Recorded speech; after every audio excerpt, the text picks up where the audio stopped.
Big Yumbo here. Just eating some Chipotle with my girlfriend's mom. Say what's up.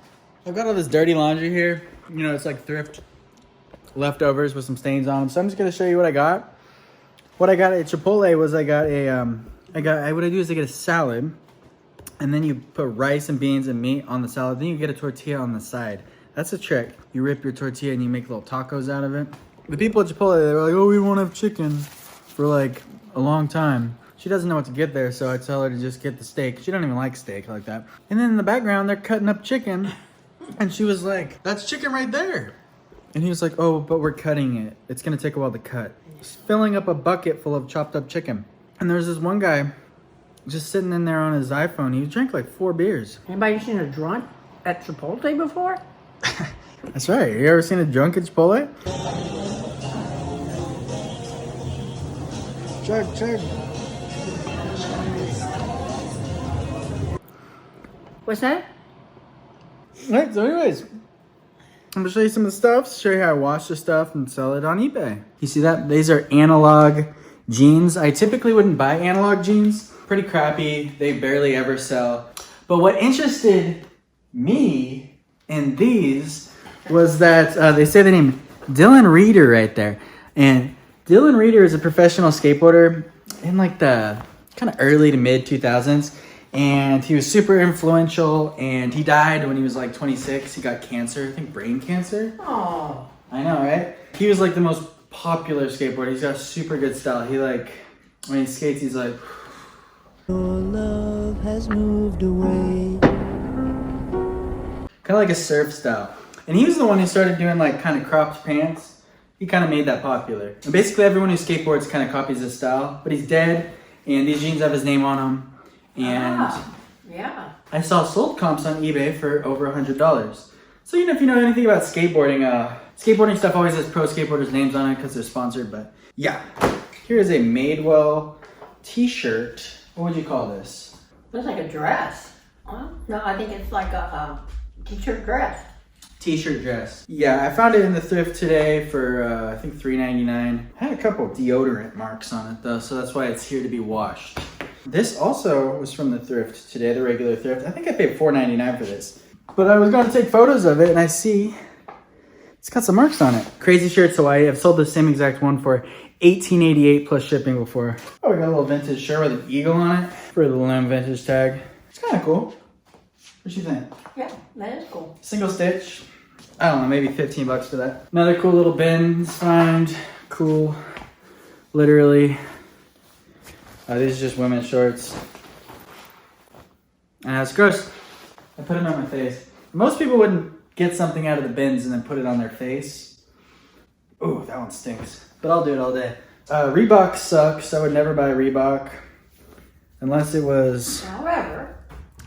However, this one is single stitch, made in USA. You see that? So, I'll give it a whirl. Born in the USA. These are just some basic OP cargo shorts. I actually don't like buying cargo shorts anymore if they're bigger, because these probably weigh over 16 ounces and they're gonna have to ship out priority mail. OP shorts always sell, but these are gonna cost too much to ship, so I wouldn't recommend getting heavy shorts because people only want to pay, you know, $5.99 for shipping on shorts. 2005 Harley Davidson shirt. You know, I list these for like 25 bucks and I can usually get about 18 for them. I think I actually paid like $4.99 for this. It's made in USA, but it's definitely not vintage. I think it even says 2005 on it somewhere. This is actually a nice jacket. This is an REI, like, nice little hooded jacket. Very nice. Just has a lot of crap on it. All this stuff, but what I do in the bins, if it's got this stuff, is I give it a little scratch.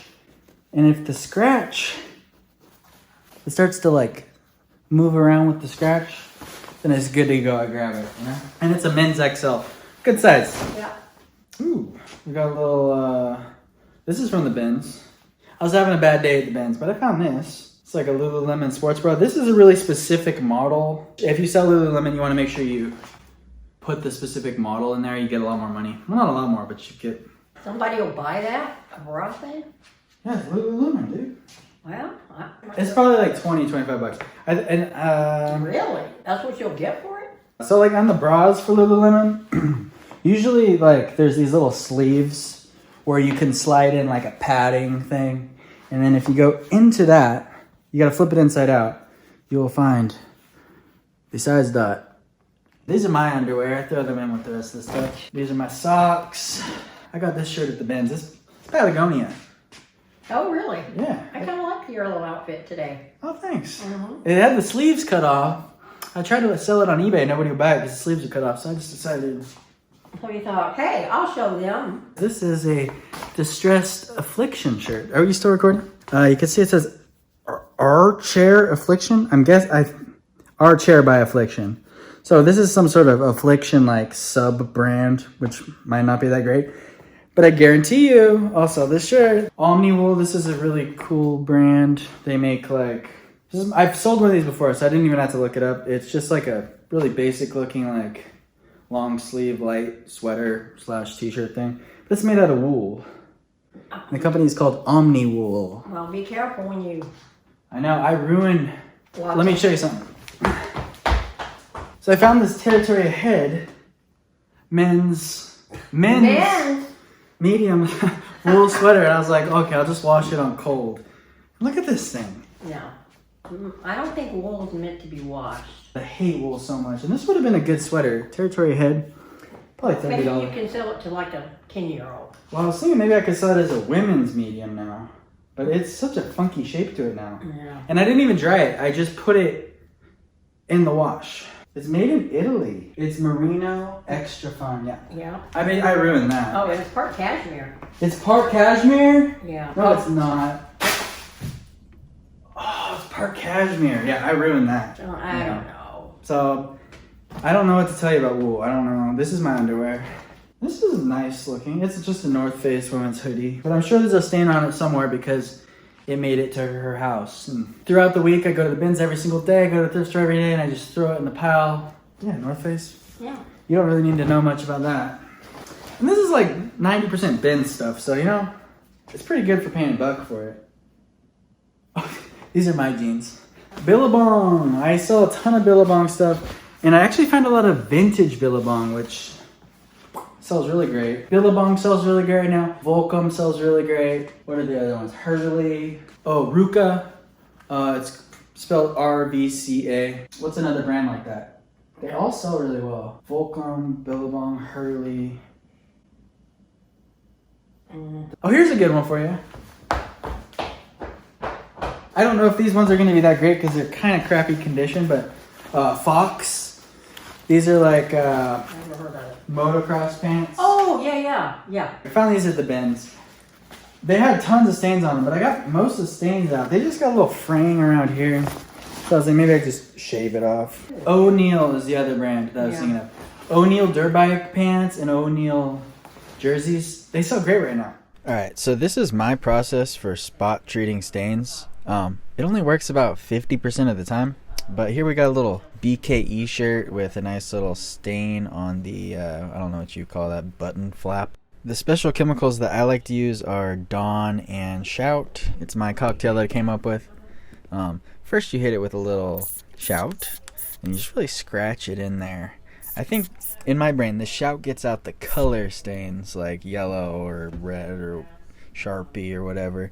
And then the Dawn gets out the grease. And I just really and you know, I don't know if this actually is science, but in my brain they like work together and they fight the stain. And on grease stains like this one here on this crappy Taco Bell shirt, the employee got burrito all over them. It's just grease. I can tell by the color, so I'm just gonna use the Dawn. And this probably works more like 75% of the time with the grease stains.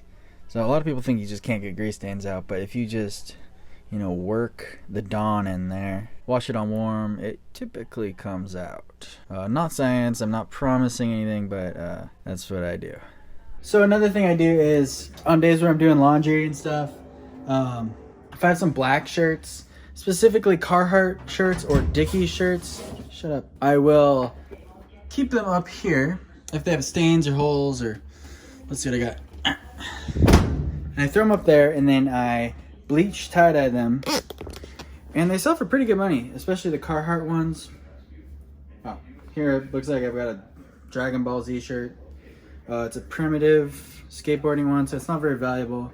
Gonna tie-dye it. Got a Thrasher shirt, another Thrasher shirt, and another Thrasher shirt, and another Thrasher shirt, and then, what's this? Just some random vintage shirt. But the ones that I do really well with the bleach tie-dye are the Carhartt ones. Now, there's not a huge market for that, so you can go do that and totally ruin it for me. The long sleeve Henley shirts with the pocket, that say Carhartt right here, when you bleach tie-dye them, the Carhartt logo stays like nice and the same color it started as, so it doesn't ruin it, and they look pretty cool. And they sell for like between $15 and $25 depending on the size and the style of the shirt, and they can have holes and stains and they smell bad and all that crap.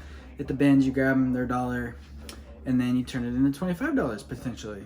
So that's another thing I do on laundry day, but it's not bleach day. I do that on bleach day because the chemicals like to lower my exposure to the chemicals. Yes, but here's some things I will be bleach tie-dyeing to try out. I'm thinking the Thrasher ones might be as good as the Carhartt ones. I don't know. I found a whole bunch of them at the bins, and they only sell for like 15 tops. Just selling it like this, so we'll try it out.